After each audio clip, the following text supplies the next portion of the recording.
교회 함께 와서 예배드리는 귀한 성도님들 환영하고 주님의 이름으로 축복합니다. 말씀 앞서서 좀 환영하고 축복하실 분들이 몇 분 계셔서 우리 박수로 좀 환영하려고 합니다. 오늘 김현수 권사님이 마석에 이사하셔가지고 벌써 또 귀한 동역자를 사귀셔서 오늘 함께 예배드리러 나오신 분이 계시고요. 또 우리 이근혜 집사님 저희 교회 나온 지 얼마 안 됐는데 함께 또 아드님 오늘 나와서 함께 평생의 기도 제목이었던 것 같은데 하나님께서 오늘 보내주셨고, 또 우리 예찬이 오랜만에 공복무 중에 휴가 나와서 함께 예배드립니다. 우리 그분들 향해서 한번 박수로 환영하고.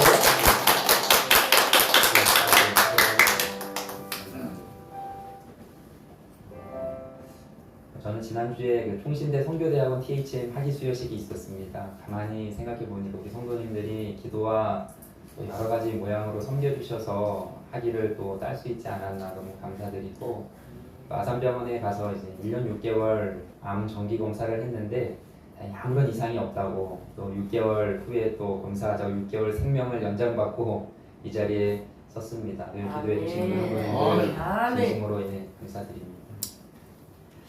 우리 이번 한 달 뭐 다 아시겠지만 부흥에 관해서 계속 이야기를 나누고 있습니다. 교회에서 부흥을 이야기할 때마다 외치는 워딩이라 할까요? 아니면 구호라 할까요? 여러분도 익숙할 수 있는데요. 부흥은 나로부터 시작되리. 아시는 분도 있을 겁니다. 왜냐하면 이 유명한 이 CCM이 있거든요. 찬양의 가사가 이렇습니다. 주의 꿈을 안고 일어나리라. 선한 능력으로 일어나리라. 이 땅의 부흥과 회복은 바로 나로부터 시작됩니다. 우리가 갈망하는 부흥과 회복은 다른 무엇으로서가 아니라 바로 나로부터 시작된다는 이 가사가 참 공감이 되고 마음에 와닿는 것 같아요. 이처럼 교회의 부흥은 하나님께서 누군지는 모릅니다. 그런데 나를 사용하셔서 나로부터 교회의 부흥이 시작될 수 있고요. 또 반대로 하나님께서 우리 교회를 또 내 심령을 부흥의 길로 인도하시는데 그 부흥을 가로막는 게 내가 될 수 있다는 거예요. 그렇다면 오늘 내 심령의 부흥과 또 우리 교회의 부흥을 꿈꾸면서 나를 돌아보고 점검하는 시간이 굉장히 중요하다고 저는 생각합니다. 그 옛말에 지피지기면 뭡니까? 백전백승이라고 나를 정확히 알고 나를 자각하는 것을 교육하기 위해서 메타인지라 그러거든요. 이걸 그냥 쉽게 말하면 소크라테스가 얘기한 것처럼 너 자신을 알라는 거예요. 그래서 이 메타인지를 하는 것이 우리 살아가는 모든 삶의 영역에서 여러분 너무나 중요하잖아요. 내가 어떤 사람인지, 내가 직장에서 어떤 역할을 하는지, 내가 가정에서 어떤 존재인지, 내 수준이 어떤 사람인지 메타인지 하는 것이 각 분야에서 너무나 중요하지만 내 심령과 교회의 부흥에 있어서도 나를 아는 것이 너무나 중요하다고 저는 생각해요. 특별히 신앙과 믿음에 관하여 내가 어떤 신앙의 스타일인지를 파악하면 내 신앙의 장점은 무엇인가? 또 반대로 내 신앙의 단점, 연약함과 부족함은 무엇인가? 이런 것을 알다 보면 내가 하나님 앞에 더욱더 거룩하고 신실하게 변화되고 바로 세워져서 내 안의 부흥을 경험할 수 있다고 저는 생각합니다. 제가 이런 관점으로 생각을 해보니까요. 내가 어떤 신앙의 스타일을 가지고 있고 나는 어떤 신앙의 유형인가를 살펴보는 방법이 많이 있겠지만 특별히 성경에 나오는 어떤 인물들의 신앙과 그들의 삶을 바라보다 보면 내 신앙적인 어떤 스타일과 성향을 파악할 수 있는 데 도움이 될 것 같다는 생각이 듭니다. 여러분 성경에 얼마나 많은 인물들이 등장합니까? 신앙생활하면서 혹시 설교를 듣거나 성경을 읽을 때 어떤 신앙인물 보면서 이 사람 나랑 너무나 똑같은데? 이 사람 나랑 너무나 결이 같은데? 이 사람 너무나 나와 같은 과인데? 그런 분들 혹시 여러분 만난 적 없습니까? 아마 신앙생활을 조금 했거나 성경을 읽으신 분들은 성경을 보면서 신앙인물을 보면서 그런 사람들을 한 명쯤은 발견했을 거라고 생각해요. 어떤 성도님들은 삶에서 열심히 일하면서 기회가 나고 틈만 나면 복음을 전하고 전도를 하는 사도발과 같은 신실한 스타일도 아마 있을 겁니다. 여러분 이런 분들 교회에 있으면 얼마나 좋겠습니까? 이런 분들만 교회에 있으면 교회 부흥이 문제입니까? 아마 세계 복음화도 이루어질걸요. 아멘. 사도발 같은 스타일도 여러분 있을 거예요. 또 교회와 목회자를 이 모양 저 모양으로 섬기는 브리스길라와 아굴라 같은 여러분 그런 유형도 있을 겁니다. 근데 반대로 어떤 분들은 하나님을 믿긴 하지만 이리 도망 저리 도망 이리 뺀질 저리 뺀질 되는 요나파도 아마 있을 겁니다. 아마 마음속에 찔리는 분도 오늘 있을 겁니다. 평생을 시기심과 열등감에 사로잡혀 상처로 살아가는 가인과 같은 가인파도 아마 있을 거예요. 또 원래는 내가 혈기로 충만한 다혈질이었는데 하나님 앞에 잘 훈련받아 나이가 들면서 점점 온유함으로 이 땅을 살아가는 모세와 같은 유형도 아마 있을 거고요. 또 내 삶에 뭔 시험과 고통이 그렇게 많은지 욥과 같은 스타일도 아마 있을 겁니다. 앞뒤 안 따지고 무조건 감정적으로 즉흥적으로 행동하는 베드로도 아마 있을 거고요. 그런가 하면 무조건 나는 돈이다, 필요 없다, 물질만 있으면 된다, 가론 유다파도 아마 있을 겁니다. 또 처음에는 열심히 주를 섬기다가 세상을 사랑해서 세상으로 나아간 데마 같은 데마파도 아마 있을 거고. 뭐 여러분 이 밖에 얼마나 많이 있습니까? 성경에 나오는 인물 하나 살펴보면 끝이 없습니다. 제가 오늘 특별히 여러분들에게 숙제 하나 내드리는 거예요. 여러분들 과연 성경 인물 중 나는 누구와 가장 비슷한가? 나는 어떤 유형인가? 집에 가서 곰곰이 성경 보면서 한번 생각해 보십시오. 분명히 그 인물 연구하다 보면 배울 점이 있어요. 하나님이 그들을 어떻게 인도하셨고 그들에게 뭐라 말씀하셨고 그들의 인생의 결말이 어떤가를 보면 내 신앙에 고칠 점이 보이고 그러다 보면 내가 변화되고 변화된 나로부터 부흥은 시작될 수 있다는 겁니다. 여러분 요즘 인문학이 대세인데요. 사실 뭐 우리가 매일 보는 이 성경이야말로 인문학의 원조라고 할 수 있습니다. 아멘. 이 성경 잘 연구하면 인문학 마스터할 수 있어요. 아멘. 오늘 이런 인문학적 관점을 한번 보는데요. 사실 인문학 얼마나 있어 보입니까? 말이 인문학이지 그냥 사람 연구거든요. 저도 목사가 되기 전에 어떤 유형이었냐면 저는 야고파였습니다. 막내로 태어나서 얼마나 욕심이 많은지 원하고자 하는 이루고자 하는 것 어떤 수술을 써서라도 다 갖고 싶었고 그것을 이루고 얻기 위해서 때로는 야곱처럼 거짓말도 하고 때로는 속임수도 서슴지 않고 하나님을 믿긴 하지만 인간적인 부분이 저에게 참 많았습니다.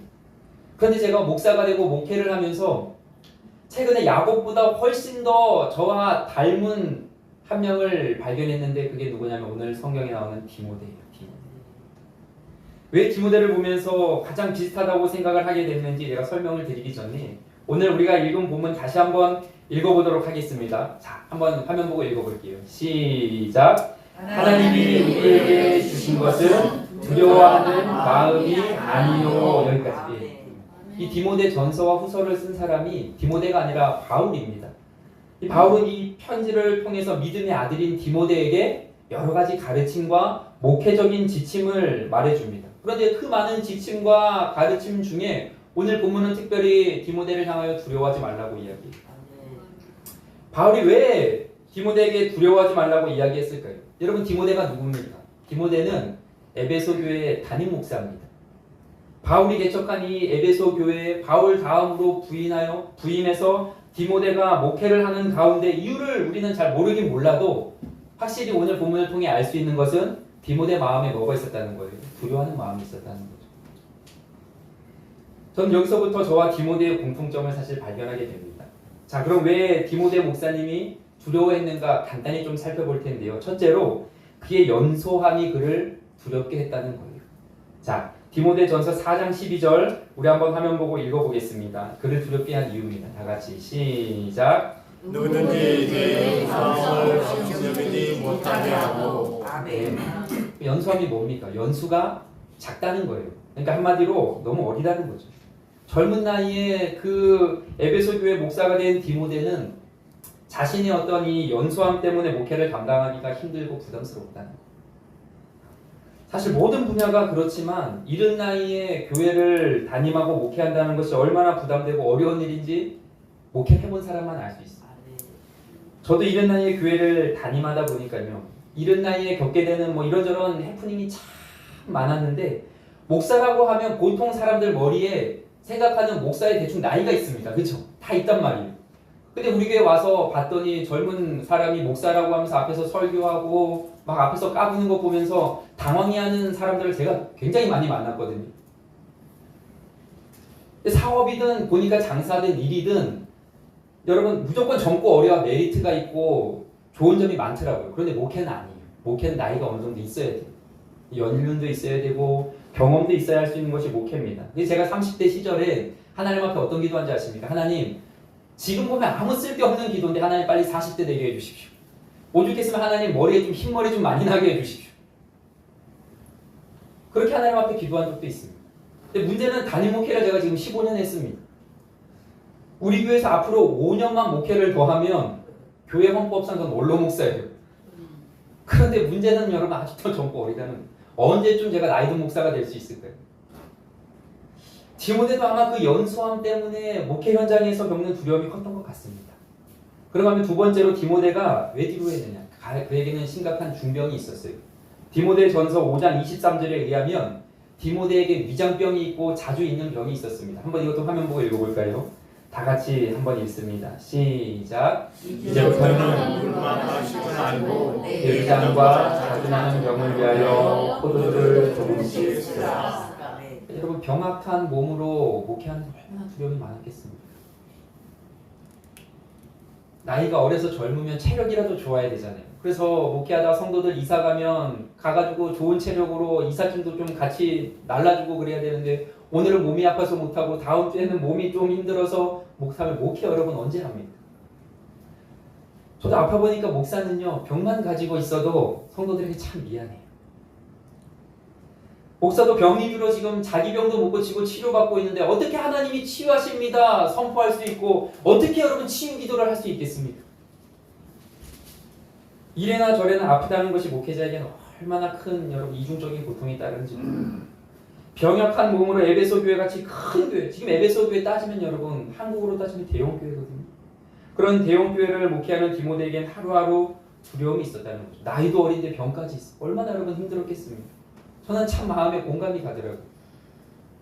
세 번째로 디모데가 두려워한 이유는 로마의 핍박으로 인해 두려워했다는 거예요. 지금 디모데가 목회하는 시대가 어떤 시대입니까? 예수님 이름만 부르고 예수님을 믿기만 하고 예수님 기도하고 예수님 전하기만 하면 잡혀가서 핍박받던 핍박의 시대입니다.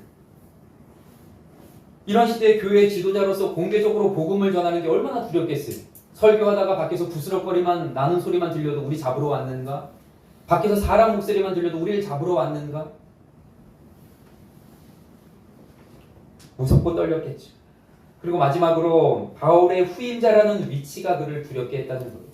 여러분 후감이 사실 여러분 너무나 두려운 겁니다.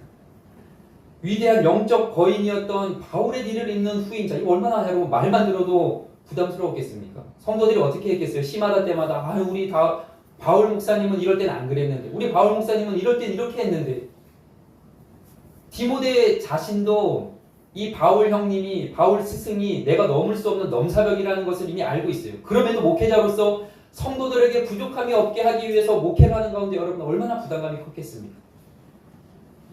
이런 이유들 때문에 지금 디모데는 두려워하고 있습니다. 근데 저는 오늘 이 디모데를 보고 있자니 같은 동종업계 목사로서 참 공감이 가고 이해가 되는 거예요. 이런 디모데를 향해 하나님 주신 말씀이 오늘 두려워하지 말라였거든요. 그래서 저와 상황과 형편이 비슷한 디모데를 보면서 하나님 오늘도 저에게 꼭 두려워하지 말라고 이야기를 하고 있는 것 같아요. 근데 중요한 것은 이 땅을 살면서 여러분 두려워하는 것이 목회자인 저와 디모데뿐일까요? 오늘 여러분 살면서 모양이 다르고 종류가 달라서 그렇지 두려움을 가지고 살아가는 것은 저와 여러분 모두 마찬가지라고 저는 생각을 합니다. 어떤 분들은 질병에 대한 두려움을 오늘도 겪고 있고요. 어떤 분들은 경제적인 문제 때문에 두려움을 겪고 있고요. 어떤 분들은 사람을 만나면서 겪는 상처 때문에 인간관계, 대인관계 문제 때문에 두려움을 겪기도 하고요. 사업을 하시는 분들, 우리 사업장은 앞으로 어떻게 될 것인가?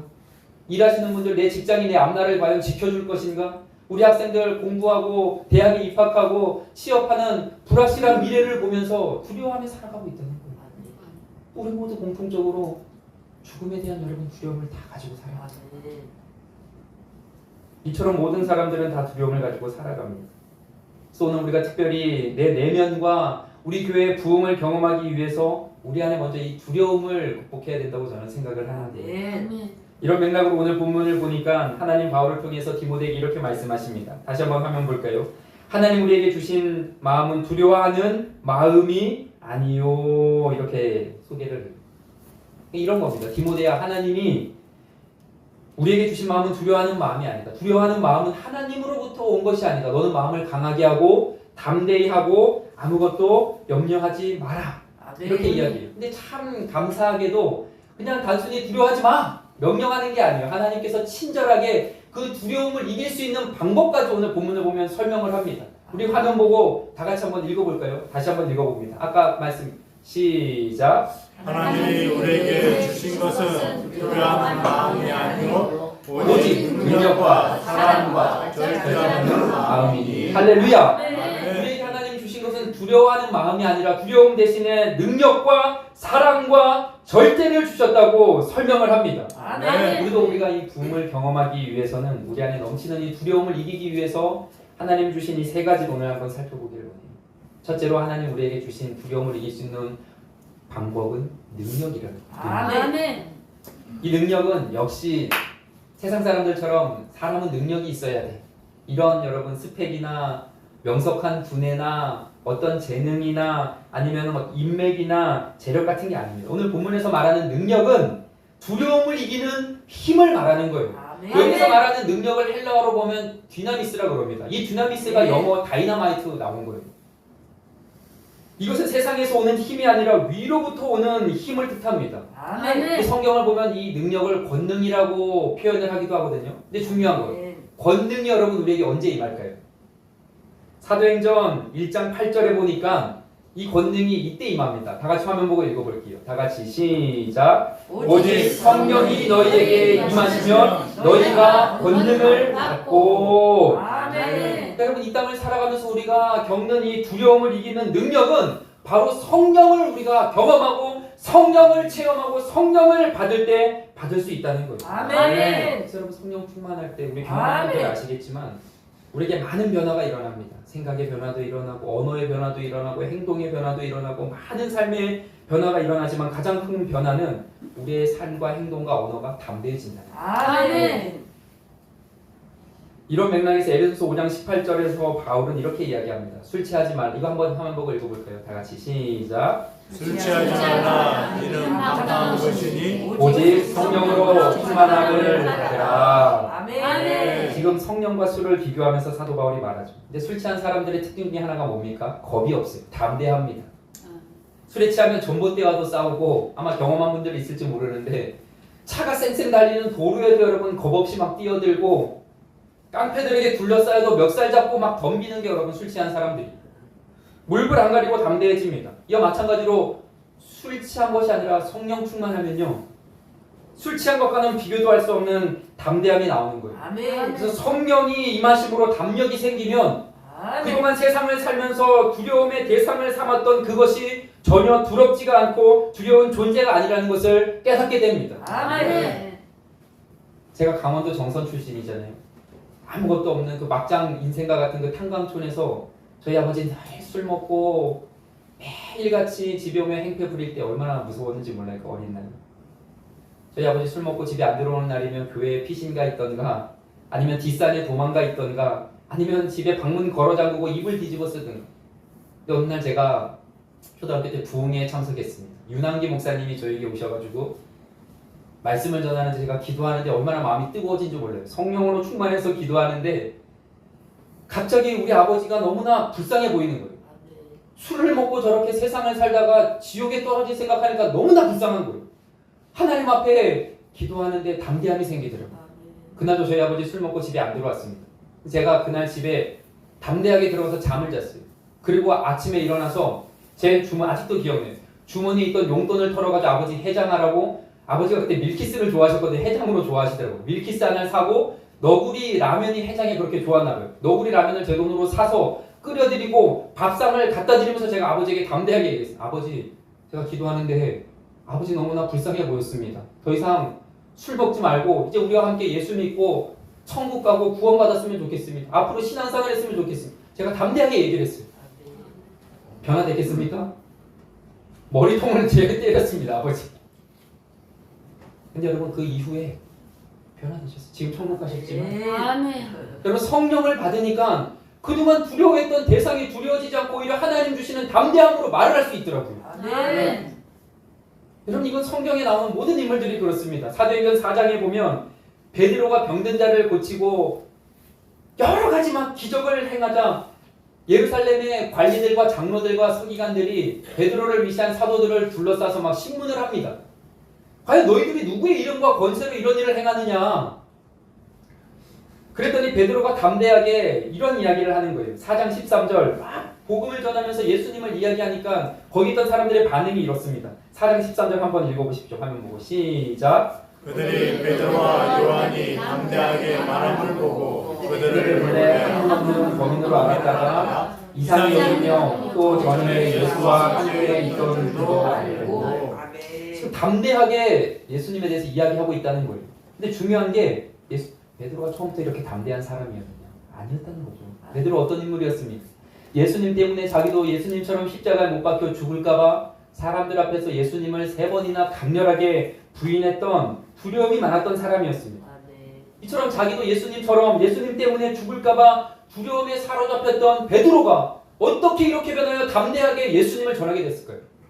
그 해답이 사도행전 4장 8절에 나오거든요. 자, 화면 보십시오. 이에 베드로가 무엇이 충만하여? 성령이 충만하여 이르되 백성들의 관리들과 장로들아 이렇게 이야기합니다.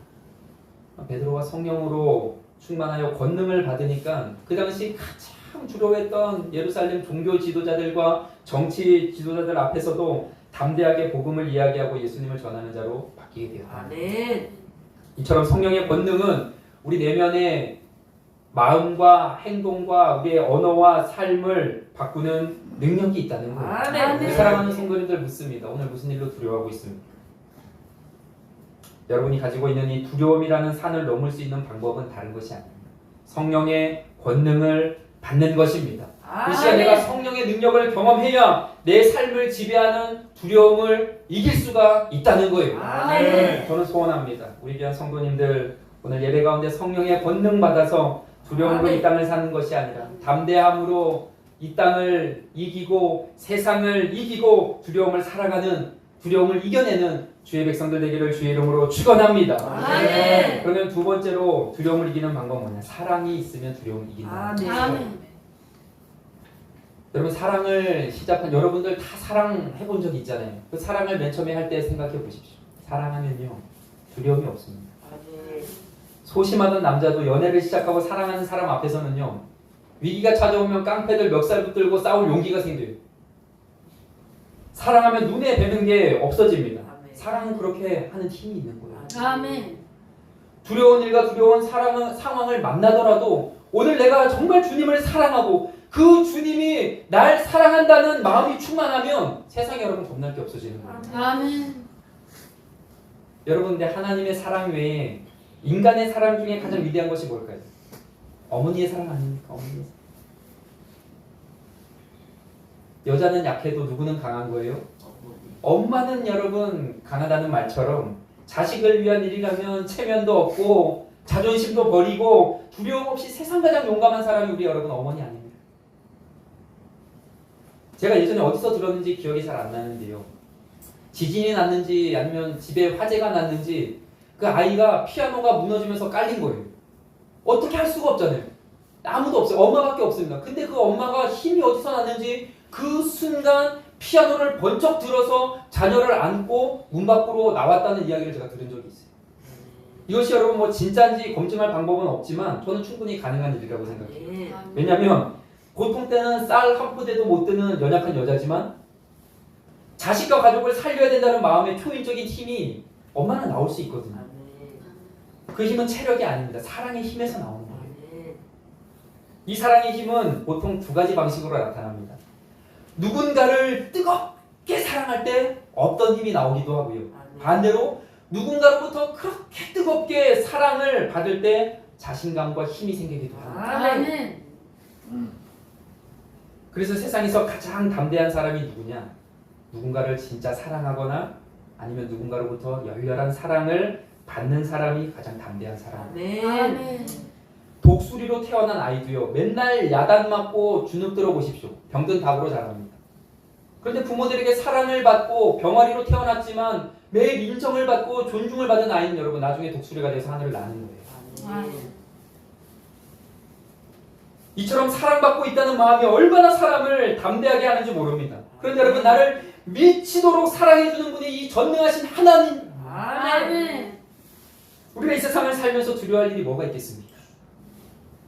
여러분 지금 무슨 일로 두려워 떨릴 때는 지금 누가 나와 함께 하는지를 여러분 기억해야 돼요. 아멘. 하나님은 나를 싫어하는 분이 아니라, 하나님은 나를 외면하는 분이 아니라, 하나님은 나를 버리는 분이 아니라 놀랍도록 나를 사랑하는 분이며 나의 삶을 책임져 주신 분이라는 것을 기억할 때 우리 안에 두려움이 아니라 담대함이 나오는 줄 믿습니다. 아멘. 우리가 이 땅에 살면서 그 위대하신 하나님의 사랑을 느끼지 못하면 뭘 해도 두려운 거예요. 하지만 하나님의 사랑을 기억하고 하나님께서 나를 위하여 독생자까지 주셨고 나를 위하여 항상 좋은 것으로 베푸시고 먹이시고 채워주시는 분이지 생각한다면 이 땅 여러분 세상 두렵다가도 그 사랑 안에서 우리는 안전하고 담대해지는 줄로 믿습니다. 아멘. 요한일서 4장 18절에 보면 우리 다 같이 화면 보고 읽어볼까요? 다 같이 시작. 사람 안에 두려움이 없고 온전한 사랑이 두려움을 내쫓나니 두려움에는 형벌이 있으리라. 두려워하는 자는 사람 안에서 온전히 이루지 못하였느니라. 아멘. 여러분 오늘부터 우리 다시 한번 주님을 뜨겁게 사랑하기를 주의 이름으로 축복합니다. 아멘. 또 주님의 그 날 향한 절절하고 뜨겁고 애끓는 사랑을 경험하시기를 축복합니다. 아멘. 그러면 우리 안에 두려움이 떠나가고 아멘. 담대함이 회복될 줄로 믿습니다. 아멘. 그러면 마지막으로 절제하는 마음이 두려움을 이기게 한다는 거예요. 절제하는 마음.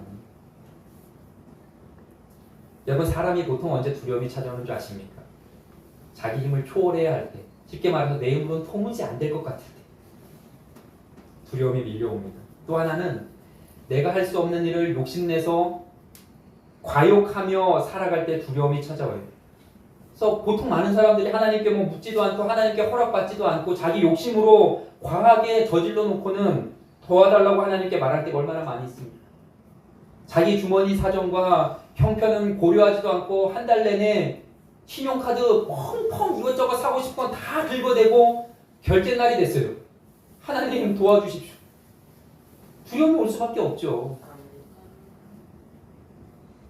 그래서 다 그런 건 아니지만 여러분 열의 아홉은 우리가 이 땅을 살면서 내 심령에 내 마음에 절제하는 마음이 있다면 웬만한 두려움은 다 피할 수 있어요. 아멘. 오히려 평안을 가지고 살 수 있습니다. 아멘. 그렇기 때문에 언제나 무엇을 시작하기 전에 이것이 내가 하고 싶은 야망인지 내가 이루고 싶은 욕망인지를 생각하고 내가 감당할 수 있을 만큼의 절제심을 가지고 살아야 됩니다. 아멘. 우리가 두려움에서 자유로울 수 있습니다. 아멘.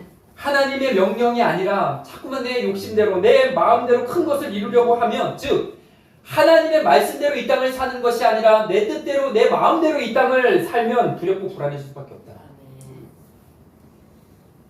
그런데 또 한 가지 기억해야 될 것은 우리가 기도하는 가운데 만일 자꾸만 내 능력과 어떤 내 형편을 초월하는데도 하나님이 자꾸만 하라고 강하게 밀어붙일 때가 있어요. 아멘. 그럴 땐 여러분 해야 됩니다. 아멘. 내 형편과 상황으로는 도무지 불가능할 것 같고 못할 것 같은데 하나님께서 자꾸 마음에 감동 주실 때는 순종하고 해야 되는 거예요. 아멘. 옆에서 남들이 무모하다느니 그렇게 하면 과하다느니 오버한다고 한다느니 훈수를 두고 불안하게 해도 하나님 앞에 허락을 받고 진행하는 일이면 그것은 누군가는 모르지만 내 마음에 담대함이 있을 수 있어요. 아멘. 여러분 이것도 절제입니다. 아멘. 그래서 여러분 이걸 기억해야 돼요. 하나님께서 분명히 명령하신 내용이라면 아무리 우리의 형편과 내용을 초월한다 할지라도 두려운 마음이 들지 않아요. 왜냐? 그것은 하나님이 주신 마음이 아니기 때문에. 아멘. 그렇기 때문에 절제한다고 무조건 두려움이 사라지는 것도 아니고 무조건 오버하고 과하다고 두려워하는 것도 다 아니라는 거예요. 지금 중요한 것은 지금 이것이 하나님이 원하시는 것인지 아닌지를 알고 시작하는 것이 가장 중요합니다. 아멘. 이것이 여러분 절제예요. 절제. 하나님께서 원하지 않는 일을 억지로 하면 아무리 절제하고 시작하더라도 마음이 불안하고 두려울 수밖에 없고 하나님의 뜻을 확신하고 응답받고 그 일을 한다면 남들이 보기에 좀 위험해 보이고 과해 보인다 할지라도 두려움 없이 담대하게 할 수 있다는 거예요. 아멘.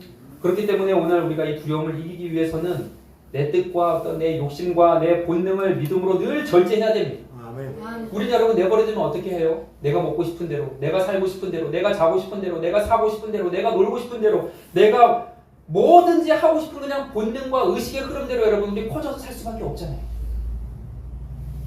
자꾸 자꾸자꾸 그렇기 때문에 예배를 통해서 내가 오늘 하나님 말씀 안에 들어오고 내가 계획하고 내가 살아가는 이 모든 것이 하나님의 뜻인지 아닌지를 여러분들은 늘 말씀으로 분별해야 돼요. 아멘. 이것이 여러분 절제입니다. 아멘.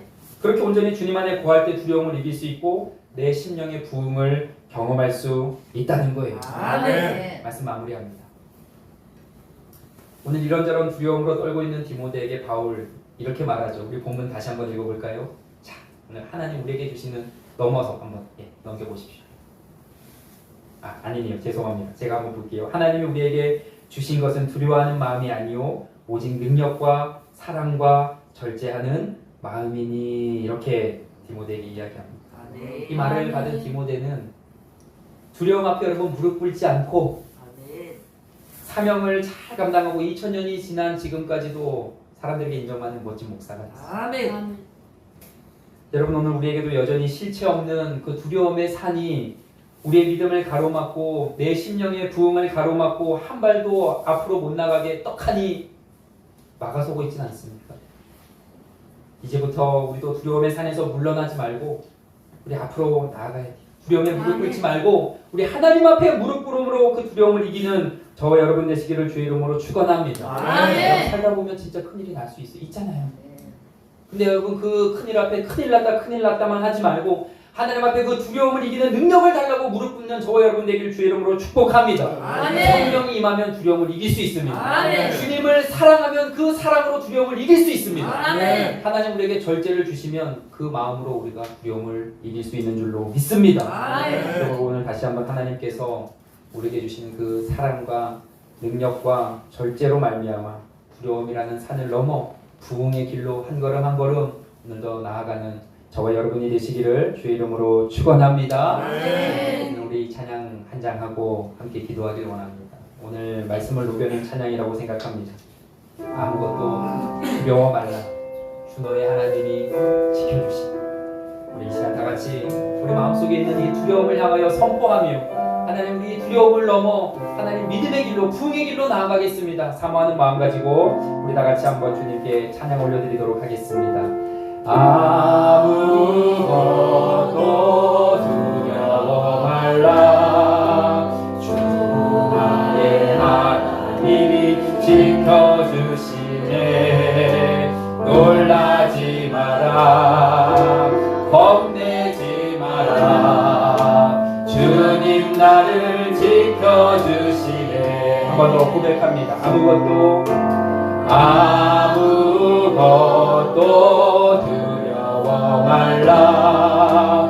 주 나의 하나님이 지켜주시네. 놀라지 마라. 겁내지 마라. 주님 나를 지켜주시네. 내 맘이 매겨워 나를 지켜주시네. 세상의 험한 풍파 세상의 험한 풍파 몰아칠 때도 주님 나를 지켜주시네. 주님은 나의 산성 주님은 나의 주님은 나의 소망 나의 힘이 되신 여호와. 오늘 말씀 기억하면서 여러분 1분만 기도했으면 좋겠습니다. 여러분 오늘 무슨 일로 두려워하고 있습니까? 여러분 오늘 기억하십시오. 우리가 두려움 없이 이 땅을 살아갈 수는 없지만 한 가지 확실한 것은 하나님이 우리에게 주신 것은 두려워하는 마음이 아니라는 거예요. 오직 능력과 사랑과 절제하는 마음을 우리에게 주셨음을 기억하시기를 바랍니다. 오늘 이 시간 우리 하나님 앞에 그 두려움을 가지고 여러분 두려움을 바라보며 믿음으로 선포하십시오. 하나님의 두려움을 내가 넘어가기를 원합니다. 하나님의 두려움을 내가 물리치기를 원합니다. 나에게 능력을 주시고 하나님 사랑하는 마음을 주시고 절제할 수 있는 능력을 허락하여 주셔서 내 삶의 두려움을 이기며 하나님 향하여 나아갈 수 있는 귀한 삶이 되어지게 하여 주시옵소서. 여러분 구체적인 기도 제목을 가지고 지금 나를 올가매고 두렵게 하는 그것을 향하여 믿음으로 선포하십시오. 반드시 하나님께서 그 두려움을 이길 수 있는 믿음을 우리에게 허락하여 주실 줄로 믿습니다. 이 시간에 주여 한번 부르짖고 하나님의 두려움을 이김으로 내 삶에 부흥이 오게 하시고 내 심령에 부흥이 오게 하시고 우리 교회에 부흥이 오게 하여 주시옵소서. 주여 한번 부르짖고 통성으로 기도하며 나가도록 하겠습니다. 주여 거룩하신 하나님 아버지 은혜와 사랑을 감사합니다. 우리 사랑하는 성도님들 이 시간 주님 앞에 기도합니다. 하나님 우리에게 주신 것은 두려워하는 것이 아니라 하나님 우리에게 사랑과 능력과 절제를 허락하여 주셨사오니 하나님 우리가 이 믿음을 허락하여 주셔서 하나님 이 시간 우리에게 둘러싸고 있는 우리의 모든 두려운 일과 하나님 아버지 우리를 힘들고 연약하게 하고 걱정하게 하고 염려하게 하는 모든 일들을 이기며 하나님 앞에 믿음으로 선포할 수 있도록 하나님이여 인도하여 주시옵소서. 주님 나의 산성 되십니다. 주님 나의 요새 되십니다. 주님 나의 소망 되십니다. 주님 나를 사랑하십니다. 주님은 나에게 성령으로 권능을 허락하여 주실 줄 믿사오니 하나님 아버지여 두려워 떠는 인생 아니라 하나님 앞에 담대함으로 믿음으로 나아갈 수 있는 우리 사랑하는 성도들 되어지게 하여 주시옵소서. 하나님이여 이 시간 우리에게 믿음을 더하여 주시기 원합니다. 하나님 오늘도 우리에게 이 믿음을 더하여 주시기를 원합니다. 우리 사랑하는 모든 성도님들 두려움 앞에 무릎 꿇는 인생 아니라 하나님 앞에 무릎 꿇는 인생 되어지게 하여 주시고 기도하고 하나님의 능력을 갖고 더욱더 뜨겁게 하나님을 사랑하며 하나님 우리에게 절제할 수 있는 능력 허락하여 주셔서 하나님 우리의 삶이 날마다 두려움으로 아버지 살아가는 인생 아니라 담대함으로 세상을 이기며 살아갈 수 있는 우리의 삶이 될 수 있도록 하나님께서 인도하여 주시옵소서. 하나님 은혜 더하여 주시기를 원합니다. 하나님께 물어주시옵소서. 주님은 나의 산성 주님은 나의 요새 주님은 나의 소망 나의 힘이 되신 여호와. 거룩하신 하나님 너무나 두렵습니다. 우리 앞날이 어떻게 될지 내 건강에는 문제가 없는지 내 영혼을 갈아 넣어 운영하는 내 사업장은 어떻게 될 것인지 우리의 자녀들은 앞으로 어떻게 살아야 되는지 우리의 교회는 앞으로 비전이 있는지 하나님 하루에도 수십 번씩 이 두려움이 우리를 찾아오고 두려움으로 인하여 좌절하고 넘어질 때가 얼마나 많이 있는지 모릅니다. 그렇죠. 오늘 하나님 말씀을 통하여 하나님 우리에게 주신 것은 두려워하는 마음이 아니라고 우리에게 말씀하여 주셨사오니 우리 사랑하는 성도님들 이 시간 하나님 앞에 우리를 에워싸고 가로막는 두려움을 향하여 하나님 믿음으로 선포할 수 있는 사랑하는 성도님들 되어지게 하여 주시옵소서. 아무것도 두려워 말라 말씀하신 주님 앞에 이 두려움을 이길 수 있는 능력 달라고 기도함으로 말미암아 하나님 우리에게 하늘의 성령의 권능을 허락하여 주시고 어느 때보다 뜨겁게 하나님을 사랑할 수 있는 믿음을 허락하여 주시며 이 세상 절제하며 분별하며 살아갈 수 있는 능력을 우리에게 허락하여 주심으로 말미암아 이 세상 두려움으로 사는 것이 아니라 하나님 우리에게 허락하신 담대함을 가지고 세상을 승리하며 살아가는 사랑하는 모든 성도님들 되어지게 하여 주시옵소서. 지금까지는 우리의 상황과 현실 앞에 두려움으로 무릎을 꿇으며 살아갔다면 이제부터는 이 모든 것을 이기시는 하나님 앞에 무릎 꿇으며 살아가는 우리 살아가는 모든 성도님들 되어지게 하여 주시옵소서. 하나님 우리 안에 하나님 주시는 능력과 사랑과 절제로 말미암아 이 두려움의 산을 뛰어넘기를 원합니다. 이 두려움의 산이 깎여 평지가 되어지기를 원합니다. 하나님 우리 가운데 역사하여 주시옵소서. 특별히 오늘 처음 나와 예배하는 모든 심령 하나님께서 더욱더 뜨겁게 만져주시고 그 심령을 붙들어 주셔서 이 세상 살아갈 때 혼자 사는 것이 아니라 두려움으로 살아가는 것이 아니라 나를 사랑하시는 그 하나님의 사랑으로 살아가게 하시고 인격적으로 하나님을 만나게 하시고 그 마음의 문제와 상처를 회복시켜 주시며 하나님 진정한 신앙생활을 다시 한번 시작할 수 있도록 하나님께서 역사하여 주시옵소서. 이제는 우리 구주 예수 그리스도의 은혜와 무한하신 하나님의 사랑하심과 성령님의 감화감동 교통하심의 은총이 거룩하고 복된 주의 주님 앞에 나와 예배하며 하나님 우리에게 주신 것은 두려워하는 마음이 아니요 능력과 사랑과 절제하는 마음이니 이 귀한 믿음으로 두려움을 이기며 담대하기로 살아가기로 소망하는 사랑하는 모든 성도들의 머리마다 성도들의 가정과 자녀와 직장과 사업장과 학업의 장 위에 지금으로부터 영원토록 함께 있을지어다.